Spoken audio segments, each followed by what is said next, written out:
Hello everybody, it's me again, Tarsher. Welcome back to our channel. I just want to share with you my corn soup. It's my version. That's a fresh corn, egg, garlic and ginger, spinach, celery, carrots, and the scallion, yung sibuyas na dahon. Let's start cooking, guys. Of course, the garlic oil, lagyan natin ng konting-konti lang siya. Yan. And then, i-add ko na yung garlic at saka ginger together. Isama ko na to siya lahat. Pagkain ko lang naman to dahil yung mga bata at saka si Habi ayaw kumain ng ganitong klaseng ulam or sabaw. So, kaya, pagkain ko lang siya. And, it's healthy by the way. Ayan. So, ilagay ko na yung corn. Napakadali lang siya, guys. At healthy. Then,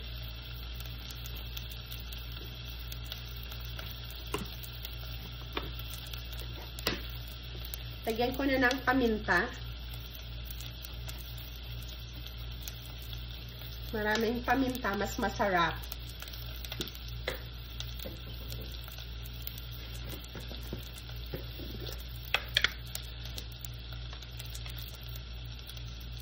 And then the chicken powder, 1 spoon.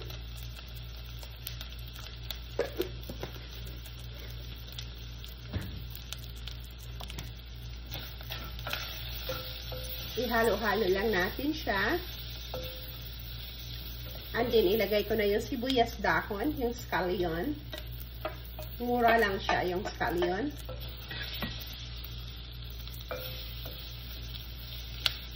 Ayan. And then, lagyan ko lang siya ng tubig na 1 cup na tubig. Tama na siya. Kasi ako lang naman. Dagdagan ko pa para mas masarap na may sabaw. Gawin na nating 2 cups. So, lutuin lang natin yung mais. You just simmer this for 3 minutes. We just add the carrots. Ayan, napakabilis lang yan maluto.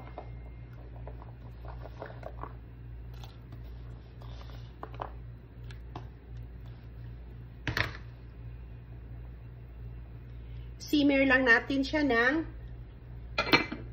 1 minute.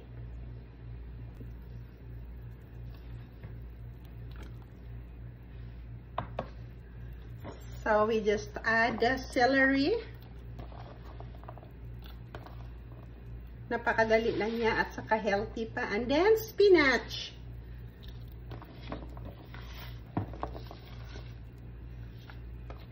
Ayan.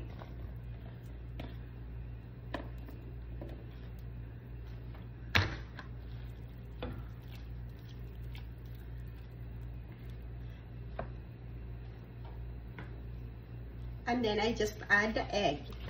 Nilagyan ko siya ng 2 itlog.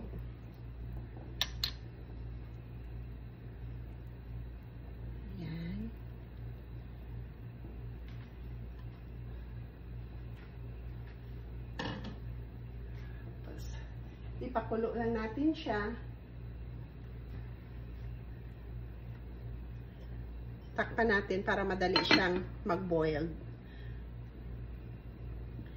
Super healthy pa siya. Ito lang, pagkain ko lang to. Kaya.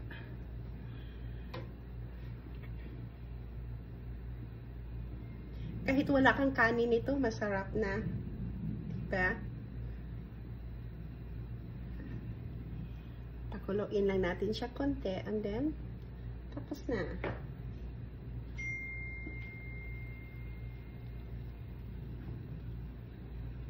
Ayan.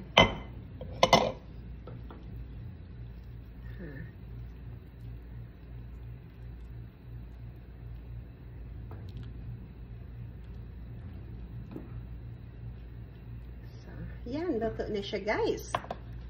See?